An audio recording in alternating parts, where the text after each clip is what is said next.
thanks for coming. You are in the right place if you're in the succession planning workshop. My name is Kahler. I'm the executive director of the Vermont Sustainable Jobs Fund, and we've got a great panel, and we're going to really have plenty of time for your questions. What's going to happen is I'm just going to give a little bit more context, and then Janice St. Onge, who's the president of the Flexible Capital Fund, is going to give us a brief overview of some things to just think about in the world of succession planning, but also important considerations, things to think about as you're considering an exit from your business and planning for an exit from your business. And then Timo Bradley from Timberhomes is going to speak to their worker-owned cooperative, and he's going to speak to that process and sort of 14-year history of what that's been for their company. And then Ken Gagnon is from Gagnon Lumber is working towards building up towards doing some succession planning. He's in the beginning stages of that. So he's going to share a little bit about his thought process, some of the things that he's going through, some of the questions that he has, and then we want to open it up and take whatever questions you have, because this is a really important topic. But first I want to ask, sort of get a pulse of sort of who's in the room. So how many of you who are here today have your succession plan all worked out? Yeah, maybe a one here, okay. How many of you are actively currently in the process of considering your options for succession? Got a few. How many of you are like, okay, I know I need to do this, but I haven't started yet? Okay, how many don't even know that you're supposed to think about this? They're not in this room. They're not in this room. There you go. So I want to put out, part of thinking about succession and our exit from our companies and our organizations, it gets tied up with a lot of fear around death. Yeah. And we don't often talk about that. In our culture, we always talk about trying to live as long as possible. And the reality is we're born, we live our life, and then we die. Just like trees in the forest. So we talk about cultivating and thinking about growing a tree, and then we harvest the tree. Well, we all get harvested. In the end, whatever your belief system of where you're going to go next, it happens, right? So we want to plan for it. We want to be thoughtful about it. About 15 years ago, I was working with a company, and we always, whenever we do some coaching work with companies, that's one of the questions we ask is, what's your exit strategy? And that could be 5 years from now, it could be 15 or 20 years from now. Any part of your business life cycle, you should be thinking about this. Some people, it's about, I want to grow a company up fast and I want to sell it in 5 years. Others, it's like, no, this is going to be my career. I want to be able to pass this off to my kids, or I'm going to sell it to my employees. There's no right answer, right? It's totally unique to each business. But anyways, we were working with this client, and it's a really important employer, an important piece of infrastructure to the industry as a whole. And we asked that question, and he said, well, I don't know, I don't think anybody would want to buy this business. I think when I'm done in 10 years, I'm just gonna sell everything off at auction and close up shop and, go fishing and hunting, and that'll be the end of it. Good news is 15 years later, his son actually is taking over the business, and that business is gonna have a future.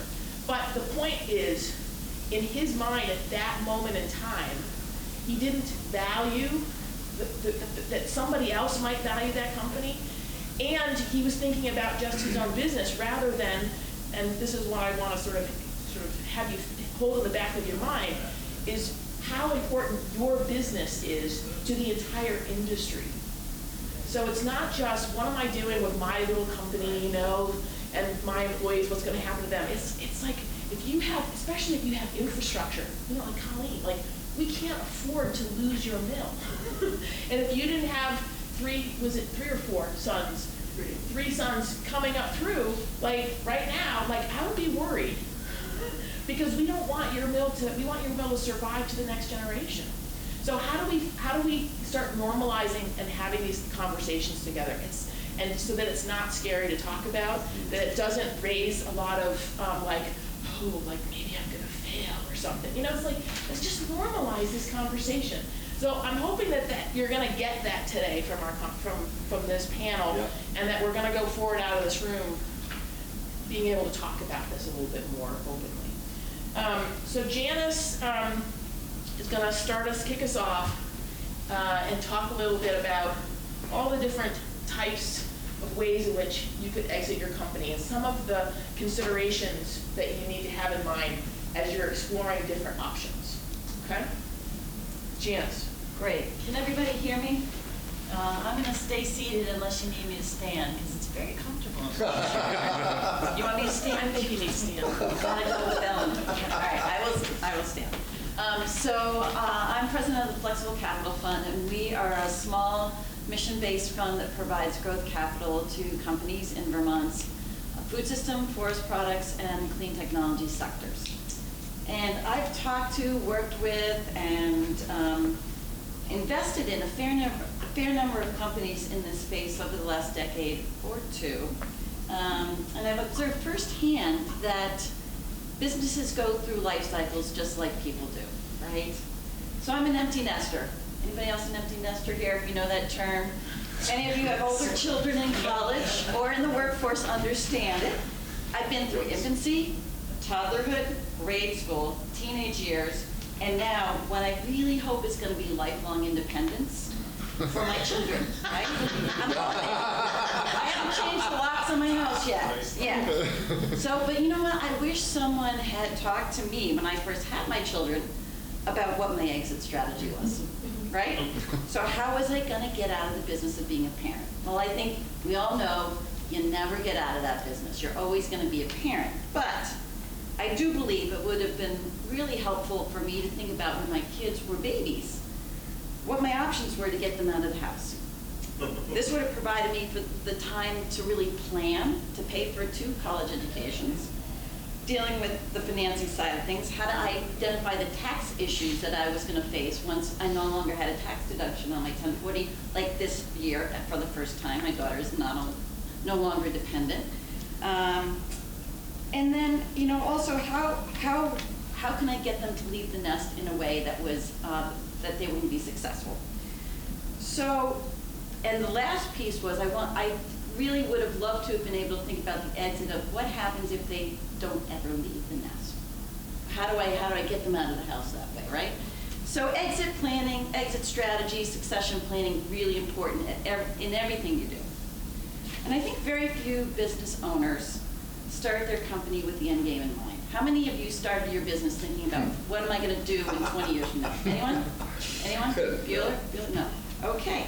So it's, as Ellen had suggested, it's rarely discussed when you're in the heat of actually starting and growing your business. In fact, many times business succession is often thought about, right, when you're at the end of your own working life, namely you're ready to retire. But as you'll hear from Timo and from Ken, I think that the decisions you make when you start and then when you grow your business often directly influence the breadth of choices that you have when you're ready to plan for succession. So why would you want to think about it in the first place, right? We talked a little bit about this. Well, of course, tax planning purposes, to improve the odds that you're going to get what you want from the sale of the business or the succession of the business, and what you want for your employees. Your options are going to be greater if you plan than if you just swung from the hip, right? And you're going to have more control over the process. And hopefully you're going to maintain the real value for the business over time. So the idea is thinking when you start your business, how do you build value over time so that it has worth when you're ready to exit? And so what are some of the options for exiting a business? Now, this lovely slide right here kind of points out a lot of the options, that it's not all encompassing because you can be pretty creative about transitioning out of your business. But there's everything from passing the business along to your child or family member, to selling the business to another company or individual, selling to employees, merging with another company, doing a joint venture with a strategic partner, taking on equity investment to grow and then sell, changing legal structure to a cooperative so that it's mutually owned, or just plain shutting the doors, which is an option, and liquidating the assets when all is said and done. I think selling to a larger corporate entity often can be perceived in Vermont as selling out. But there are ways to plan for alignment of values with those types of exits, I think, and ensure that the sale of the business is a win-win for you, for the buyer, and the employees in the community. So don't always think that selling to a larger corporate entity is going to be selling out. There are good examples of when that has worked well. And I will say lastly, liquidation is not traditionally considered succession planning because you're not really passing the business on as an operating concern, but it is very much a viable option in some circumstances for you to meet your financial needs. So that is part of the overall picture. I'm here to tease out some important things you want to think about, though, when you are thinking about an exit. We talked about getting a head start. So, you know, it's hard to think about when all you're trying to do is just get the business off the ground. But do think about how you want to grow that business, what values you build into the culture of the business as you grow. And ensure so that you have time to weigh those options when you are ready to get out of the business. Let's talk about values. So as a business owner, how many of you folks have articulated the values of the business to your employees and your partners? How many know off the top of their head what they value and what the employees value from the business? I think understanding what you value and what the business brings to the table is really important because you want to choose the end game wisely. If you're not sure what values you have, how can you choose the partner who's going to help take that business to the next step when you leave?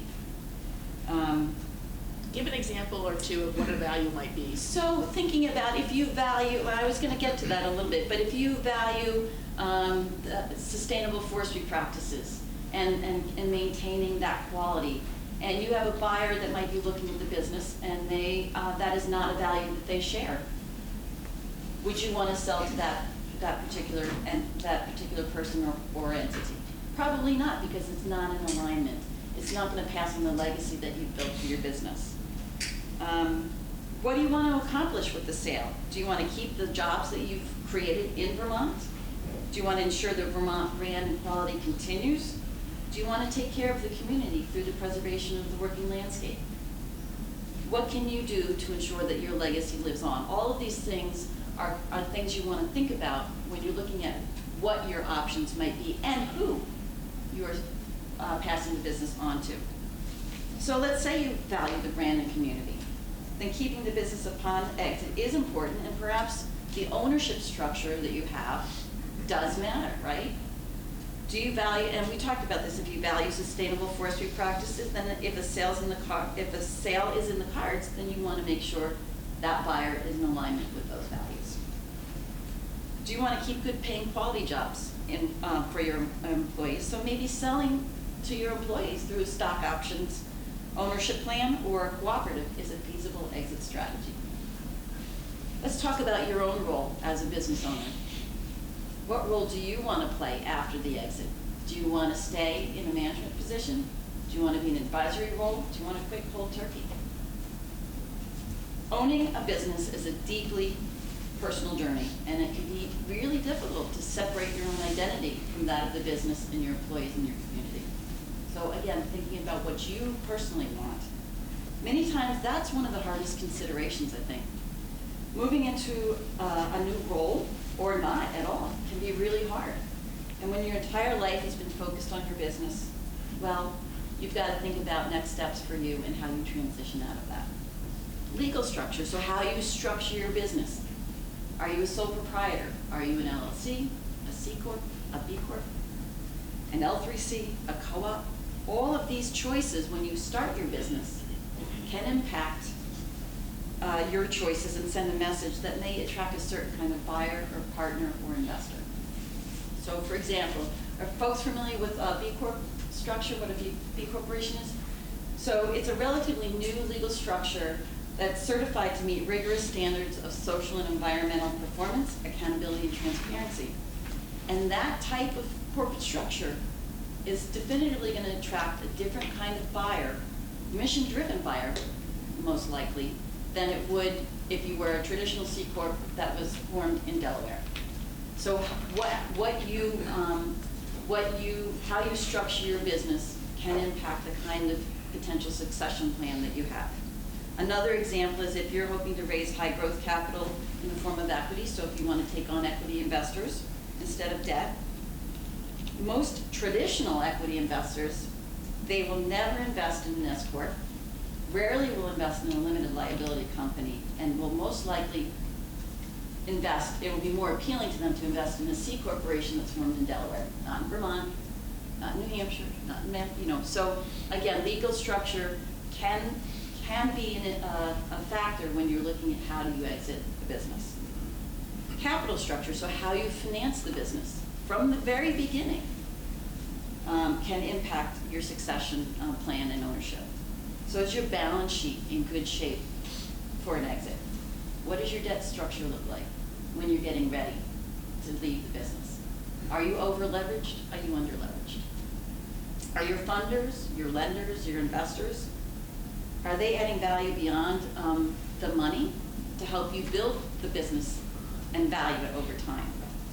Are they in alignment with your values and missions?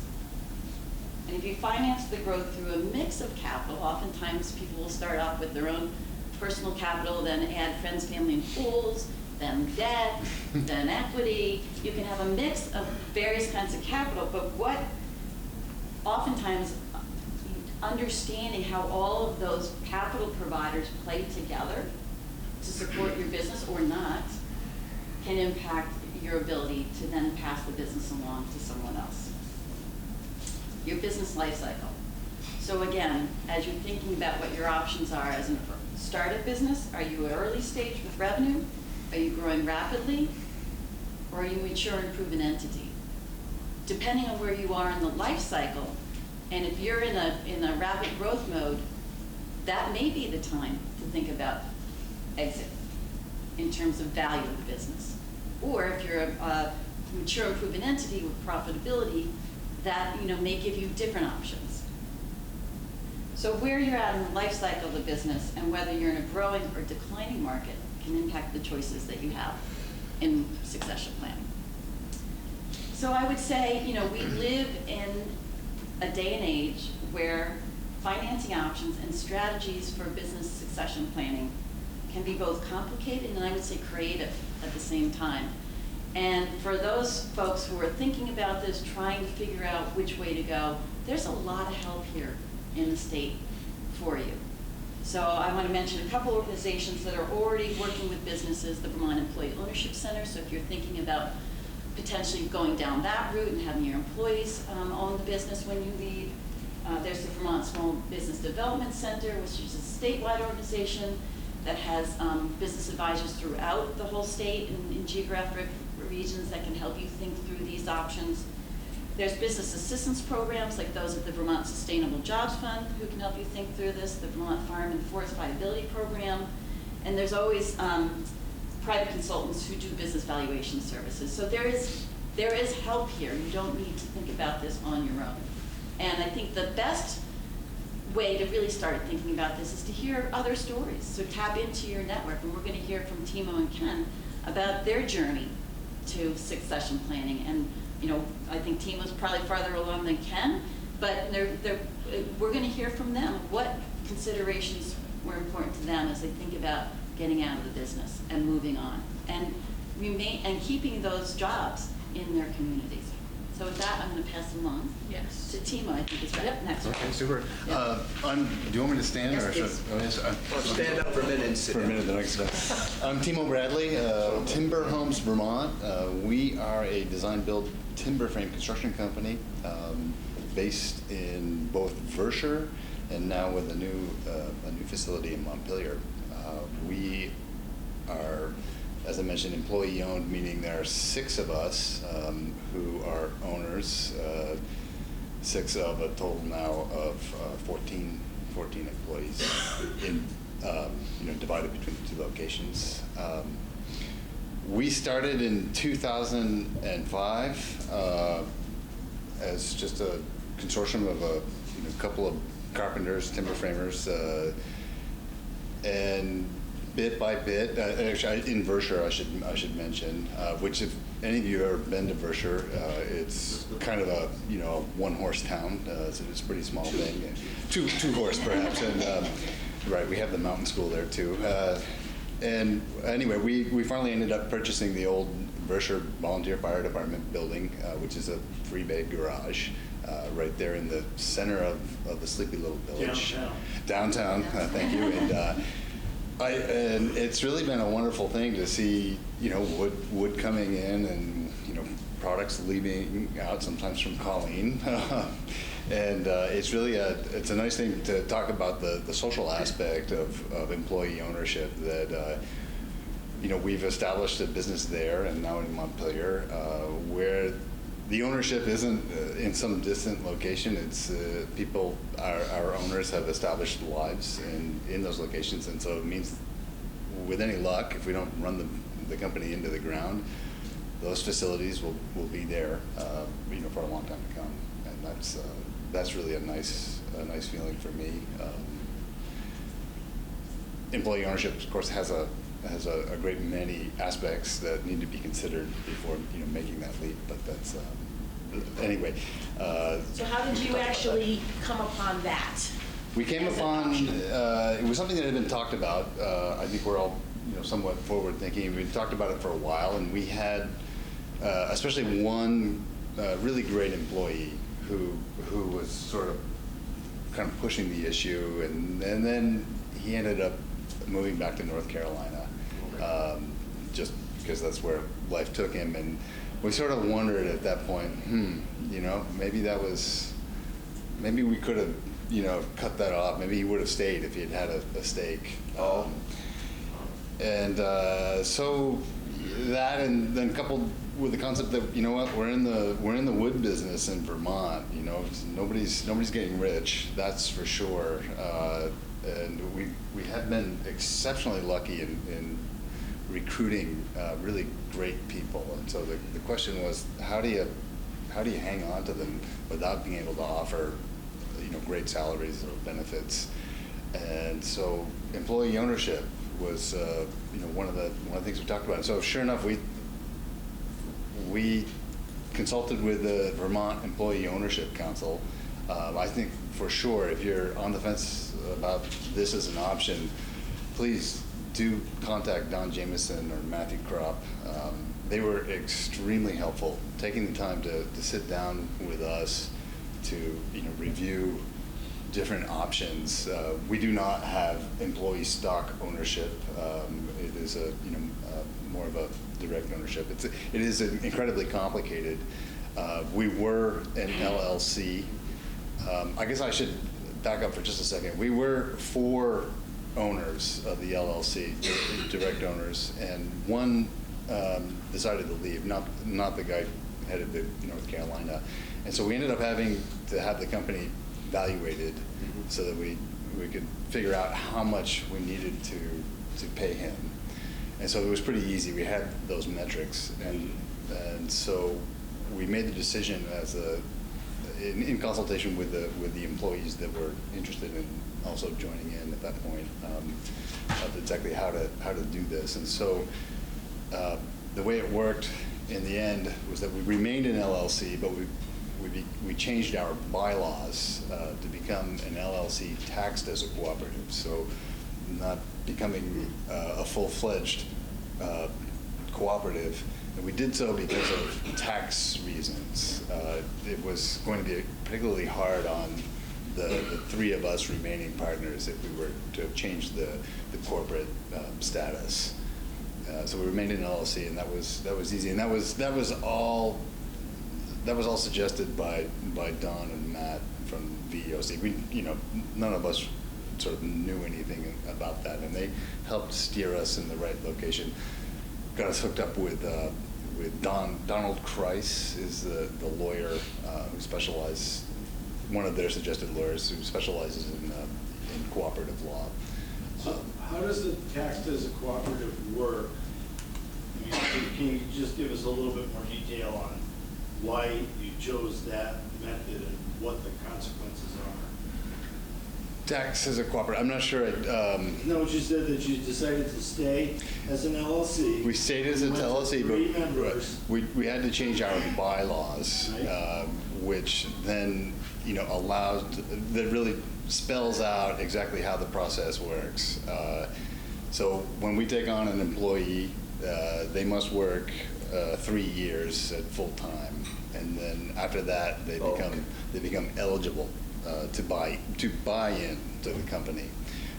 And the idea being that some people would choose not to, but I think most have who are eligible. We definitely are on the cusp of having a few more people becoming eligible to buy in. I'll get to your question in a second. The entrance fee is currently, having read about it, is the value of a good used car. So it's $10,000. So and this has happened now 3 times that people have bought in and they've put down $10,000. It goes into what was formed internal capital accounts. And so that money actually stays with that person. They will get it at the end of their tenure in Timberhomes, but it's there in the company war chest for expenditure purposes. Backing up a step, the 3 of us original partners essentially got an IOU for the value that we had in the company based on the metrics that we had when our 4th partner decided to leave. I was going to ask about the account structure, but also just the bylaws. Do you have like an advisory board? An advisory board. A board that sort of looks over the governance part of the bylaws, or do you always do that yourself? I would say it's we the partners, we the owners do that. I can't honestly remember the last time we took a good hard look at any of that. This is all fairly new. It's only been since 2016 since we did that. But, Yeah, you're small. right. After all, we are a pretty small company. So Timo, why don't you talk a little bit about some of the values that the principal owners had as you were thinking about your different options for that ultimately led you to choose the cooperative model. But what were your values going into that process? Well, as I stated, I think one of the primary ones was that we wanted to have something there at our little shop in Berkshire, and now a month later, that would hopefully be there long term. And we also wanted in some way to try to get away from the pyramidal power structure of your classic company. Not that there's anything wrong with that, but it was just something. It'd be nice if we had more of a collaboration among everybody. And I have to say, to this point, it really has been a game-changing event for us. We have a really high degree of buy-in from everybody. Our employees, not that we haven't had, we do have some turnover, but for the most part, people are really committed to putting their best foot forward and thinking about things. And now we've reached a point where we're large enough. It's kind of exciting. We just in the last year have spent a lot of time thinking about decision making and how are we going to best manage the company. It used to be the case that we 4 partners, then 5 partners, finally 6 partners were meeting every 2 weeks or so for a partner meeting and reviewing a lot of sort of the company affairs, and we decided that we wanted to step away from that, and we've decided to try and organize the company in scopes, or really committees, allowing, and in that we were including all of the employees, not a requirement to be in a specific number of scopes, but trying to get people involved with marketing or the financial scope or the shared equipment scope. Of course, we have 2 facilities, so we share a certain amount of stuff. Some nuts and bolts, some more office style work, and trying to open up the door so that regular employees could get involved in those specific areas that interest them. And it's so far so good. It's really been I think working very well, and I feel like it's brought on a lot of creativity and a lot of good energy. Something about the employee ownership is I feel like I'm surrounded by good company. I feel the support and really the love of the people I work with. And it's I don't, even though I'm an owner, and hopefully I'm not being naive, but it feels like people feel, I think, more or less on an even playing field, and that they can have the power to suggest things, and that they'll be listened to, and I really work for me. Going to work every day is really a pleasure, and I really think that pretty much everybody in the company is also feeling that way. So it's been a success. Thanks. That's Right. terrific. Yeah, that's You great. should sit down. Yeah, Great. it's good. Coffee? Ken, you wanna I can stand up for give this. us?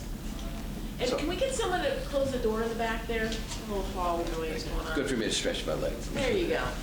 So I'm thinking of the opening with Janice and the empty nester, and you might say, Janice, I really didn't get that far away from the nest. So You're one of those. One of those. We could talk about that.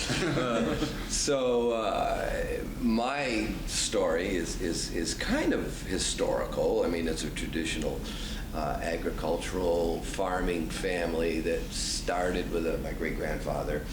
I got to give, he emigrated down from Canada in 1880, came down, and through sheer grit and will bought a farm, 160-acre farm in where I am now in 1880. Really worked hard, built up a farm. His son, my grandfather, transitioned to him, but they had this really strange, my great-grandfather did not have a lot of confidence in his oldest son. So he had like 4 sons. So he passed away with the influenza in 1918, my great-grandfather. And my father was born in 1936. My great-grandfather put in his will that his farm would go to the oldest son of the oldest son. I don't know where that came from. It might have come from somewhere I don't know. But so my father wasn't even born. He wasn't born. I don't think any of the boys had boys, but so he did that. My father feels that my great-grandfather was, he was a photographer, he was a gun collector, but he really didn't like to get up early to milk the cows. That was the thing. He just didn't really like to milk the cows. So his father really didn't think that and he was actually pretty accurate. But going forward, so to my dad, I'm thinking about my dad. He's born, so he's kind of got this legacy thing going on that, he's going to inherit. He wasn't born until almost 20 years after your grandfather Right. died. Right. So he took on when he turned 18, he took on the weight of the farm when he turned 18. So he's very instilled in a he's kind of like his grandfather.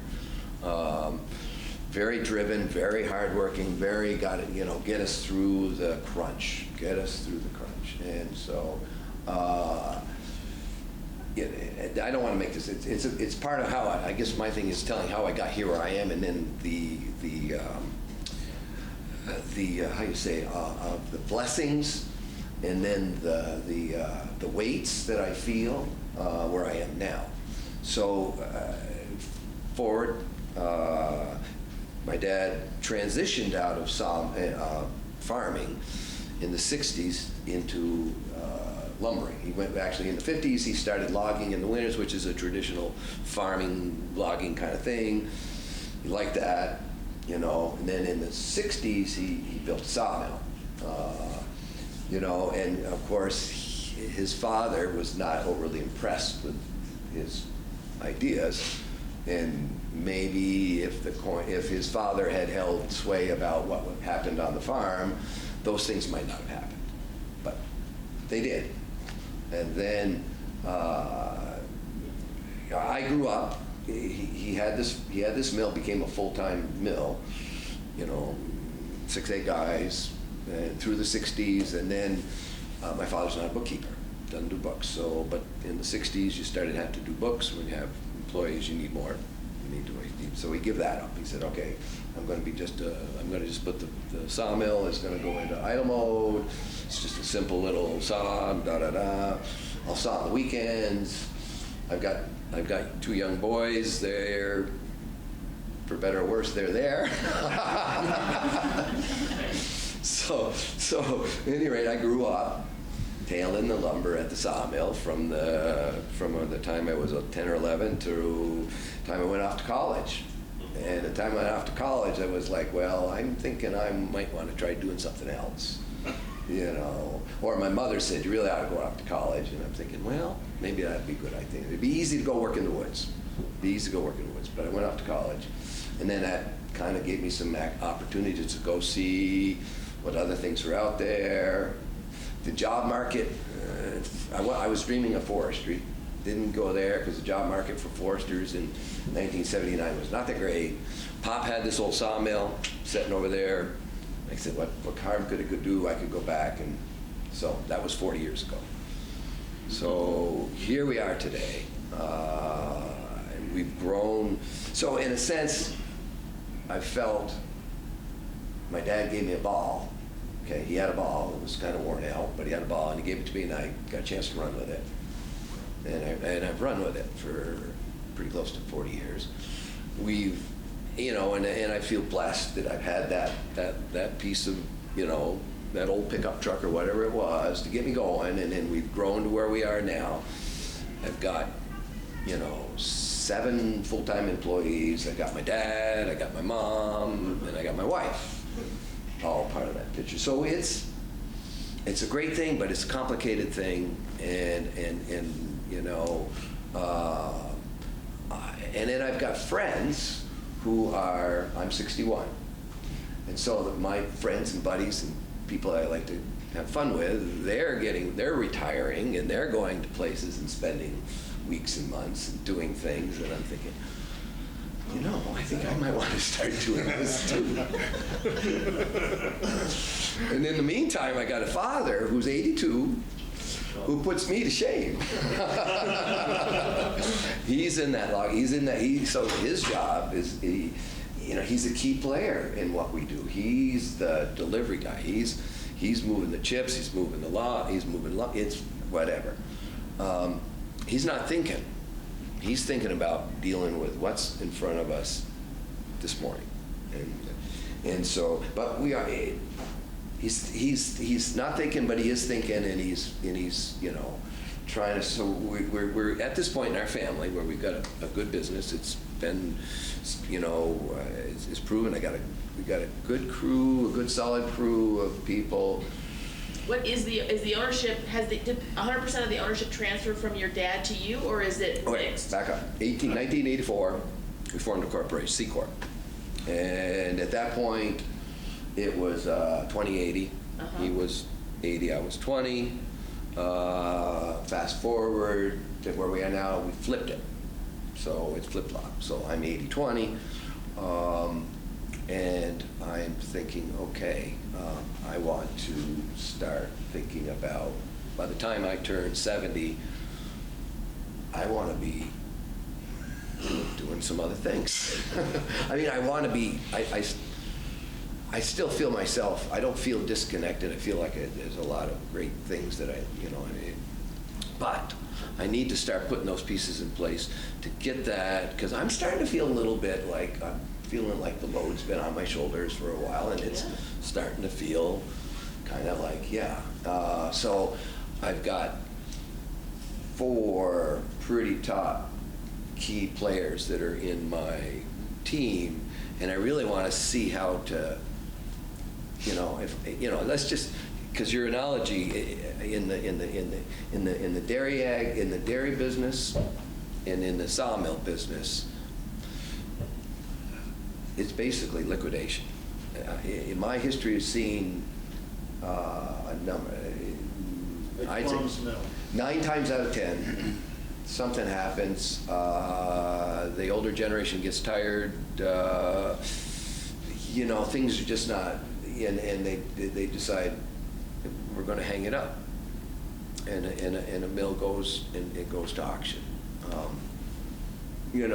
And I thought about that, but then I think about the fact that, we've developed we have this little niche mill. It's not a big high production facility. It's relatively small. We're flexible, and I have to worry about paying taxes at the end of the year. So it's okay, so it's a model that works. And so how do I start the process? And so 2 things that are happening right now. And then the other thing is having the conversation with my dad, because his head is not the kind of head that he knows this kind of question has to be dealt with, but he doesn't see it. There's no right time to do it. And he doesn't see it clear, this is how it's going to go. And then he keeps having these visions about what his grandfather did. And my son, he's working in New York City as an IT guy for a real estate development. So none of my children are showing that they want to get their, they don't want to get their knuckles beat up and, into it. So I'm at this point where I'm starting this process. I'm making this two steps that we've made in this trip. Number 1 step out of this 160-acre farm is that we're in a process of subdividing off the sawmill property from the big farm, transitioning that from him to me. Okay. Now, at the same time, I need to be thinking about where that's going as well. So that's part of the picture. Then there's also his handling of the rest of the family farm, and then the rest of the family timberlands. Him and I we have bought timberlands over the years, so we have a pretty complicated little, so sometimes I wake up in the middle of the night and I'm not sleeping well because I just can't figure out how this is all going to sort itself out. And God forbid if Dad were to not wake up the next day, the likelihood would not be pretty. And so that's part of the reason that I'm here. And the other thing is I've made this decision and pursuing on it is we've had the mill. Here's the thing: we've got a good spot, got the permits. We got some good buildings. We've got the ability for flow of food, wood, and we've got some markets. And it's not an easy game, but it's one that's there. But we generate with electricity. We need electricity. We're diesel generation, so we've been burning diesel fuel for 60 years. 60 years. Well, the cost of the energy is really not a big part of us, but it's not a little part. And in my mind going forward, I know that for this mill to be really viable going forward, that we need to bring that 3-phase to us. And so over this last year, we've stepped out on and have got into a program, and we're we're putting together the pieces of the capital to make that happen. Is it going to be it's going to be a $400,000 project? It was one that I've dreamed about for 10 years, but kept every time I walk up to find out what it is, that I've said, oh shoot, that's not gonna happen. So, but it's. Will that be cheaper than diesel power? It will, basically, the thing about that's twofold. It will cut my energy cost pretty near in half. Really? So, and I'll stop burning 20,000 gallons of fuel. So that's, I'm feeling much, the part about burning 20,000 gallons of fuel every year has not been one I'm particularly proud about, you know, I mean, you know, and then I know that fuel is not going to get cheaper, and I know that going forward 10 or 15 years from now, a sawmill that uses diesel, the likelihood of that being, you know, viable for an outside entity to come in to want to buy, you know, my share, whatever else, is not. So anyway, that's coming together. You know, I mean, we're waiting for all of the I's and T's and all that stuff to get, but I'm feeling really like that's coming together. So that's a big step for me. I mean, you know, that's for me, that's a big infrastructure, me committing for the next, well, it's going to be a good 10 years to make that all sort of take care of itself, but that'll be there. The subdivision. And it also sets you up for potential sale. In that, right, that makes it's going to be a better story. That makes that particular opportunity for this entity to operate as some kind of a wood. See, we have a permit that's basically for wood processing. You know, we're a sawmill, you know, plant, and over the years we've done things. We do chips, and we're doing, you know. So anyway, that's the exciting part. The other part is trying to figure out, okay.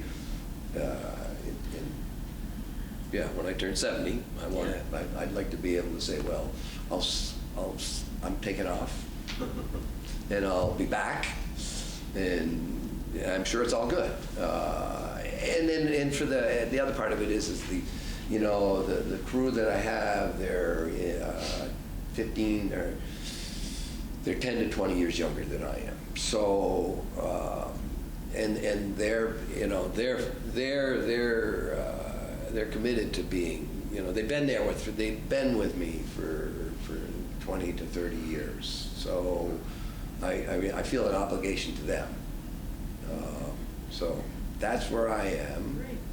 I've started it. I'm trying to figure out how to make those next pieces start to fall into place. And so anyway. Great. Thank you.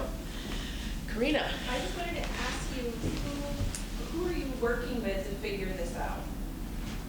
So at this point, I have reached out to, in Rutland, there's a Rutland Economic Development Corporation. So I've reached out and gone to one of their, spent some time with them. I've got some information which has a lot of these kinds of things. Yeah. And I'm right on the very beginning of this process. So, yeah. So now I'm trying. So I'm here as much as a lot of everybody else is. Okay, trying to get my hands around. Okay, I've got these 3 or 4. Should I? Part of it is I've got to figure out transitioning my dad's, because his percentage needs to get transitioned, and whether whether he could. It doesn't need to come to me. I'd like to figure out a way for it to go to them, and then I got to figure out how to get him on board with that. Okay, that's Yeah. So Yeah. So here we are. Complex. It is complex, Yeah. and I guess I just want to say, I think your story is very similar to many business owners, you know, including myself as a founder of woodworking school. Sure. Proven and viable, and we have a team of people they've been there, and I owe them, and I feel like they're part of this, and there are so many options. Look at all of those. And I've got to run my business at the same time, and just like you, I'm looking at energy efficiency improvements, and I just replaced all of our lights for LEDs, you know, and all of these things have to keep happening. And so everybody seems to be available to be a partner in some way, but I'm right where you are, which is trying to navigate all of that. Yeah. And that's why I asked who you were working with in particular, because I think we could use someone who was able to sidle up and work with us through that process, and there's so many options. Yeah. And I think that that's what Janice was suggesting, was that there are these folks that can walk you through and actually save you a lot of time. Right. Because part of this is, it looks like you have a smorgasbord of options. Right. But actually, somebody that's been through this and works with companies to work through this can help you to narrow down the options pretty quickly and ask the right questions that get you to decisions much more quickly. And I'm just wondering, Timo, if you could address that, because Sure. my guess is Sure. you have some experience with that. Yeah, once again, the Vermont Employee Ownership Council would be my first call. If nothing else, to explore Yeah. what the options are. I'm certainly not an expert in employee ownership, but I certainly took away that there are an infinite number of ways you can structure a business and take into consideration those smaller details. They are a fee-for-service organization, at least they said so, but I have to tell you up front that it was very affordable for us to make the process. I couldn't remember, and I failed to research it like I promised, but I did call. I called one other partner, and our best guess was that we probably paid out of pocket, both for the lawyer and for the VOC fee, somewhere in the range of $5,000. And we probably spent another $5,000 paying ourselves to have meetings, visioning meetings, and the time that it takes to sort of work through, hey, what is this going to look like, and the internal capital accounts, and, running through those bylaws. It's definitely a process. It's some work, but it really it was an enormous bit of good luck, really, to have those two gentlemen helping us through that, because it also felt, how can we do this? We're trying to run our business. I'd also suggest SCORE. So SCORE is free, and you might not want to leap exactly right into the employee owner. And so what SCORE can do is kind of say, similar to what you did at the beginning, there's a lot of different options. And typically SCORE, I know in Maine, in the Portland area, we actually have someone that's what they do. But we would provide the initial work. Everything is free with SCORE, so I'd also say maybe you use multiple entities, but just all you have to do is go into the SCORE website and say, I'd like a mentor. What I'm looking at is, how I transition my business or what my options are, and they'll assign someone to you that's got that kind of background. So, and a lot of it is just talking you through some of that, but there's a lot of experience there, and it's all free. Yeah, and I would add, again, in combination with the resources I mentioned already, the Small Business Development Center, I was just on a financing panel with Charlie Inninger from the Small Business Development Center in Loyola County, but they work they have counselors all over the state. They are a free business counseling resource as well. But he had mentioned that a lot of the work he's doing lately is exactly what we're talking about: business succession planning, exit strategy, selling business. So they have built some expertise there. The Vermont Sustainable Jobs Plan Viability as well, both have some expertise they can bring to the table that are fee for service. So I think part of, as Donna was saying, that part of this is about finding somebody that you're comfortable working with, and who's going to ask you the right questions. Because before you can figure out what one of these options are going to work for you, you have to do some internal, soul searching as well. So what you want for yourself. Start with yourself. You want to be done by 70, right? Yes. Okay, that's a good Picking that start. right now. Yeah, there. So getting clarity on what you want for yourself and what you envision for the business and your employee base, and then have that line of questioning come from somebody who is an outside party who can help you think strategically about what might be a good option.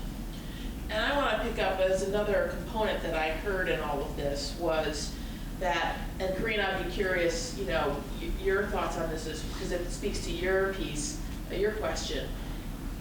So much of life in a small business, as a small business owner, is working in your business. You know, you're doing the day-to-day, getting the product out the door, dealing with the fires, management issues, those kinds of things. And we don't take the time out as business owners to work on our business at a higher elevation for these kinds of planning, you know, personal, like, what do I really want? So I am curious, for anybody that's sort of been thinking about this, going through it, or has gone through it, and I'm particularly interested in Timo, is there sort of a rule of thumb percentage of time in your work week? Like if you're normally a 50-hour work week, or 40 or 60 or whatever it is as your business owner, you know, like, what should you sort of aim for a percentage of your time that you're just going to need to figure out and plan for these kinds of conversations, these kinds of meetings to really get at the stuff? Because that's the stuff that's working on your business. Right? So did you have, what would you say, how much time did you spend? You know, I mean, because it is a commitment, right? It is a commitment. And you're still running your company. Absolutely. I would say that we're spending a lot less time on these things. Nowadays. But it is ongoing, for sure. We try to have company-wide meetings once a quarter. Mm-hmm. That's our goal.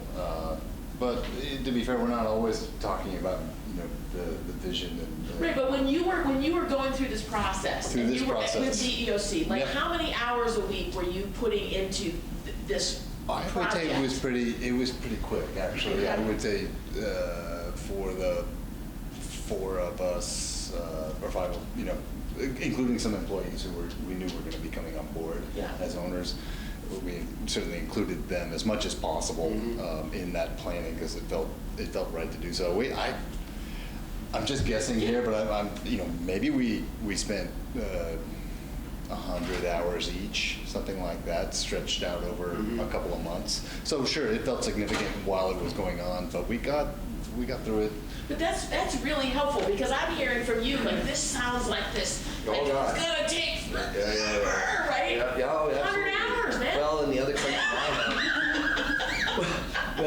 and of course, the other question I have is, I've got this great crew, but, you know, if I said to them, well, do you want to take over the added weight that I'm wanting to, you know? I don't think that's part of your sales pitch, man. Okay. That's so not part of your sales pitch.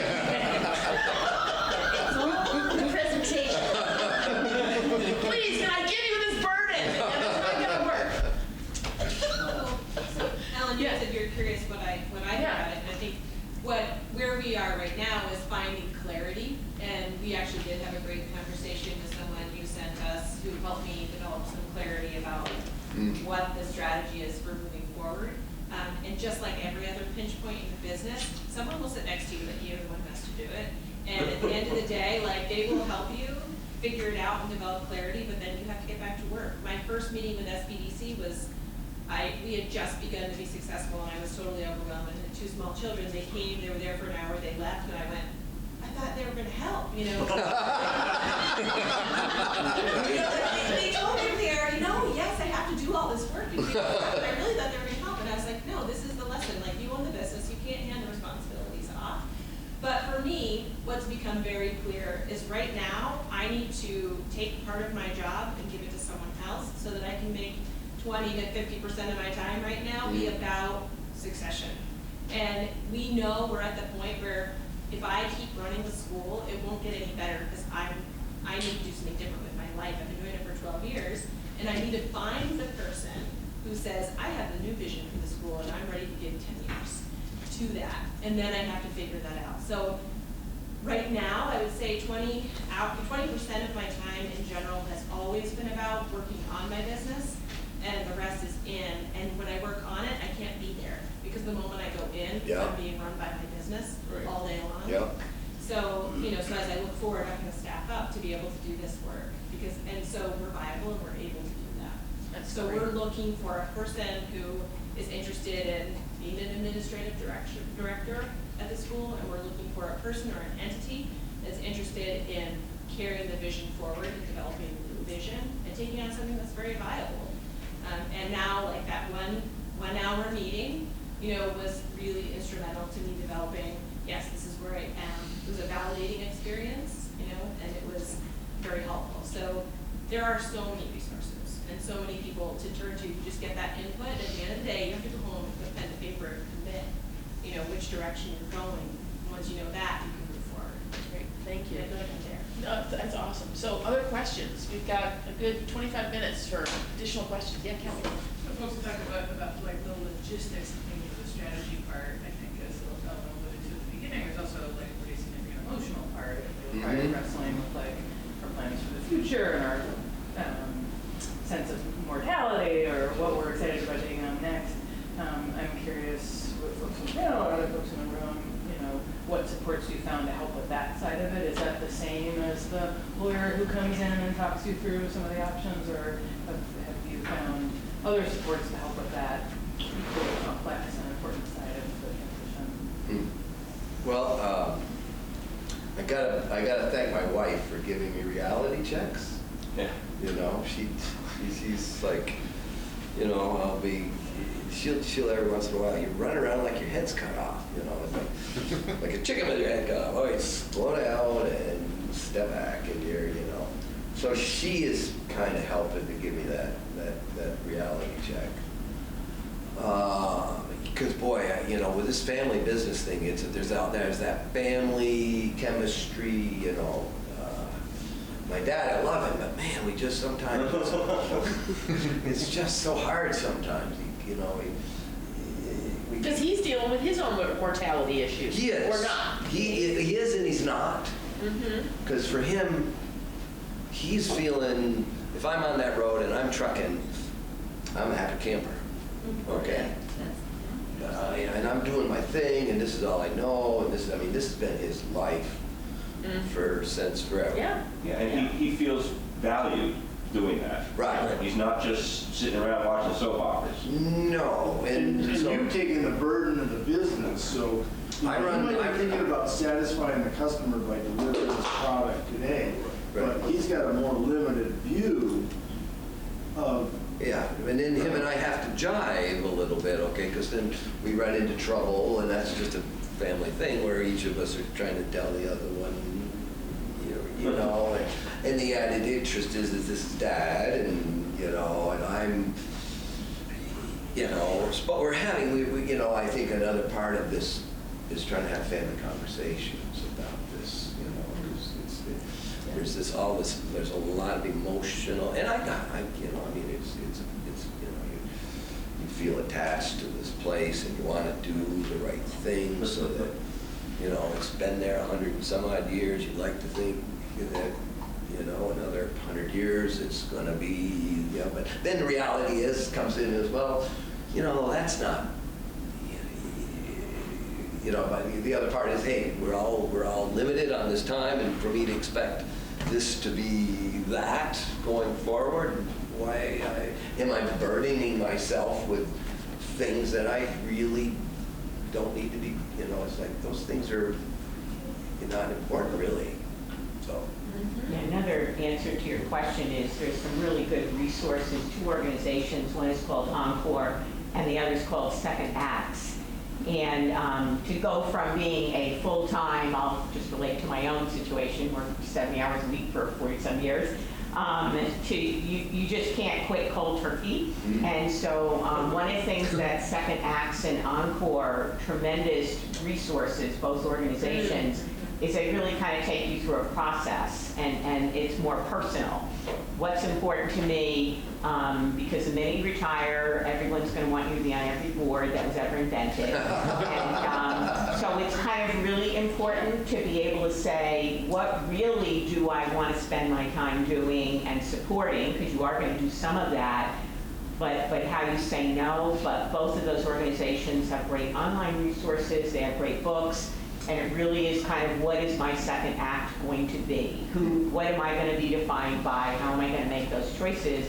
And as people retire even at 70, I'm 65, you need to figure out, there's a lot of years left, right, hopefully? Yeah. And you really need to be choiceful and deliberate about the things that you're going to decide. So I think that's a very important question.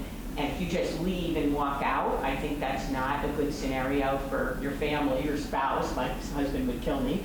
And so I think think it's really important to have a plan for yourself, your own personal plan, and that you could be retiring from your job at 40. It isn't age related. It's about that second act of what do I want to do next, and what's that going to look like, and some of it's personal and some of it's more professional. So my comment is be very deliberate about it, and don't think it's just going to happen, or else you'll be very unhappy. And I would say also that probably if you think about it, you know people in your networks who have gone through it well, from your viewpoint, and those that haven't done it well. And we were working with a client once where it was an ESOP, and they were going to be, the owner was in the process of making that big transition over to 100% employee ownership stock option plan. And he was going to be he was realizing it was time for him to start thinking about stepping away. But there was this fear of, what am I going to do with my time? How am I going to fill my time? And so for me, and I had known somebody that had been a similar situation, retired from an ESOP, and he had gotten into traveling and then had a house in France, for instance, and had found a completely new lease on life. So all I did was say, you know what, why don't you guys have dinner together? They didn't know each other, but they were willing to do it. They had dinner, and it just gave our client like another thing to think about, like another idea, like I'd never considered that. And so I'm wondering, you all know other people, go out and have a beer, have a cup of coffee with someone, say, how has it been for you to transition? What would you have done differently? What's worked really well? What was the biggest surprise when you stepped away from your business? What do you wish you would have thought through more in advance in a really mindful way? Because you know people, and you can have these conversations with people in a casual way and get some ideas about what you want to do with the rest of your life. Other questions?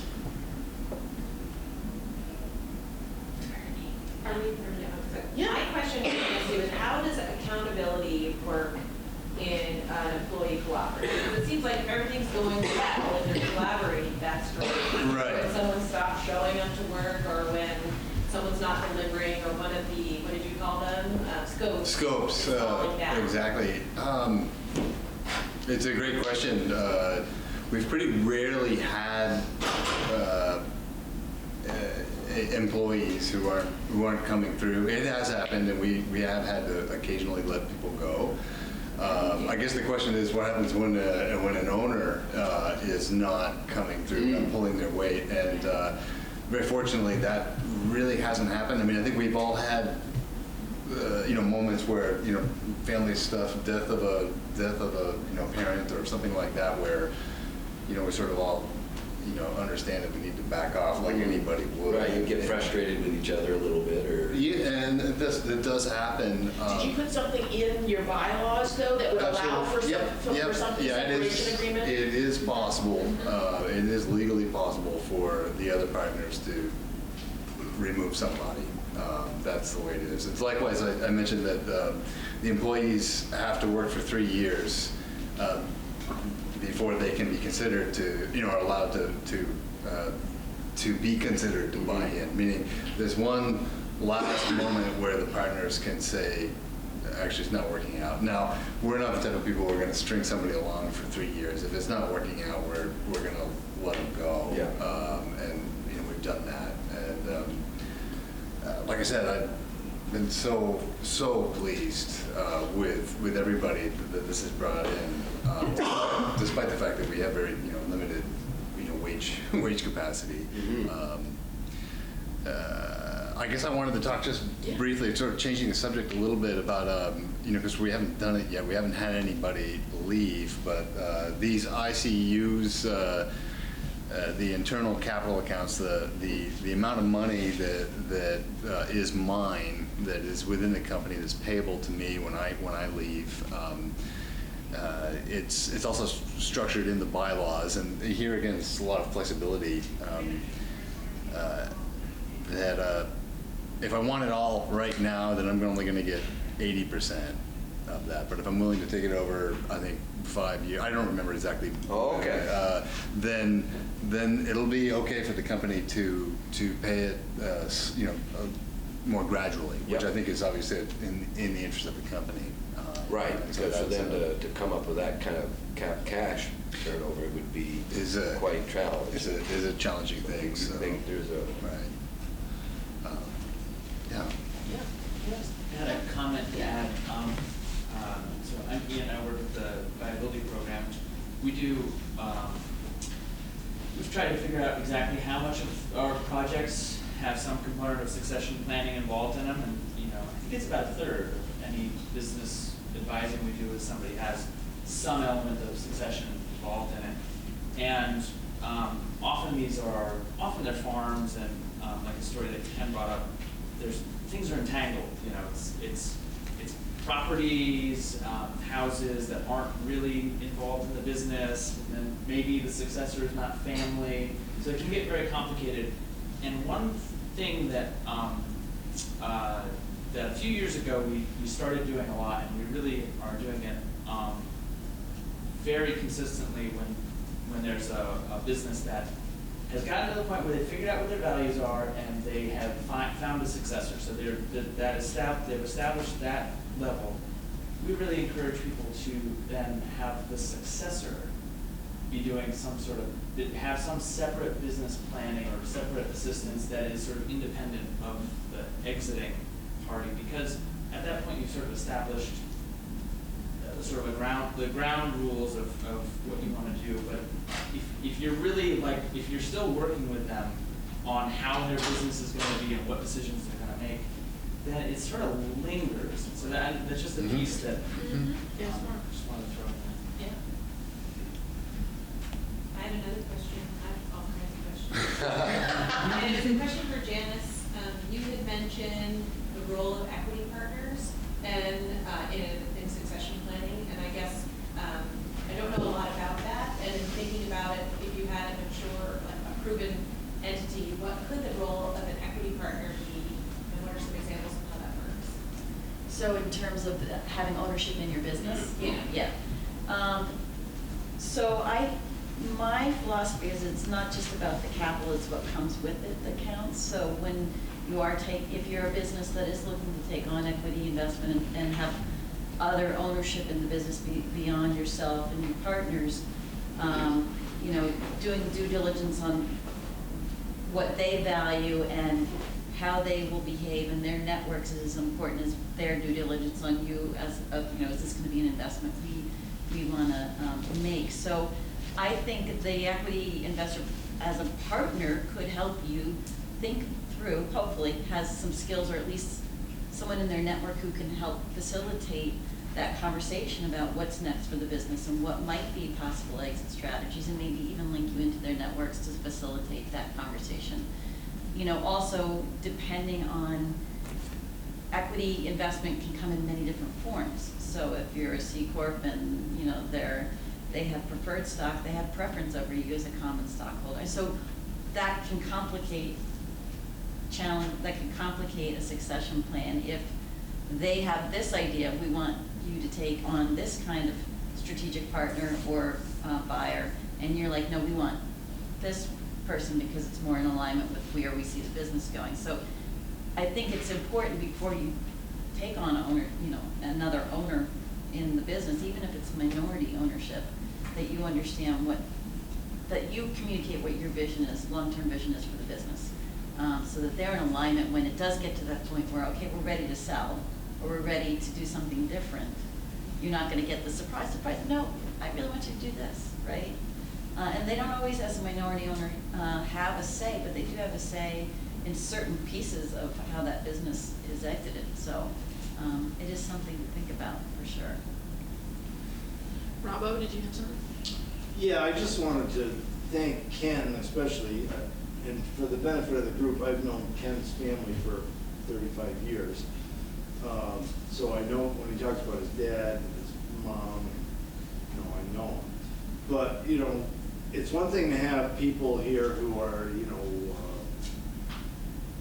attorneys or whatever that think they have it all figured out. But I just appreciate you standing up. It's very vulnerable to tell your story. And so we're working through this, and Absolutely. It's true. Yeah, I mean, because I just feel like you know, there's a commit. It's a small world, this forestry, and over these years, you know, we have just developed a really, you know, I'm feeling pretty pleased with the relationships that we've developed within the forest community. You know, in working, you know, that it's a sound, you know, it's a sound and viable thing. It's not easy, but it's, you know, it's there. You just, but the other part is me starting to feel like my shoulders getting sore, and so I want to figure out how to get the weight off those shoulders and get them on. Like I think I would like to find somebody, you know, well, an easy thing would be to try to move up within the ranks, but that means I gotta, you know, so then finding someone that'll fill those lower ranks, which in these times is really not so easy. But I think, I'm glad that you said that, Robbo, because it's really true. To be able to really speak to these challenging issues that we all face with our family and the weight and historical pieces. I mean, I hope one of the lessons here is like, what Kenny's going through is not unique, right? We often feel like we're the only ones that are actually facing this right now. And the message should be, we all go through this. And we need to rely on each other. And as business owners, who do you talk to? You know, you have your wife to talk to. But there's probably a lot of stuff as a business owner you can't talk to your employees about. Right? So who can you talk to that you can trust? Probably other business owners that you have a relationship with. So how do you make that a priority in your work week or your work month to at least have one of those CEO to CEO, president to president, owner to owner kind of conversations about some of these big challenges? I would just really invite you to think about, if you don't do that already, to think about how you can build that in, because you never know where those conversations are going to go. You never can predict the level of support, even just emotional support, to think through these are really hard issues. This is big stuff, and we shouldn't feel like we have to go it alone, because you don't. Other questions? It's not my soapbox.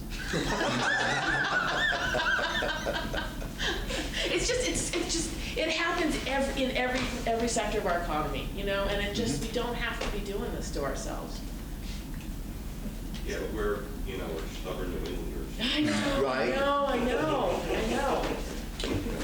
But you know, you can lead the way, right? And then other people will follow, because we're also, you know, when we see things that are going right that somebody's done, we kind of want to, how'd they do that? So any other questions for Janice or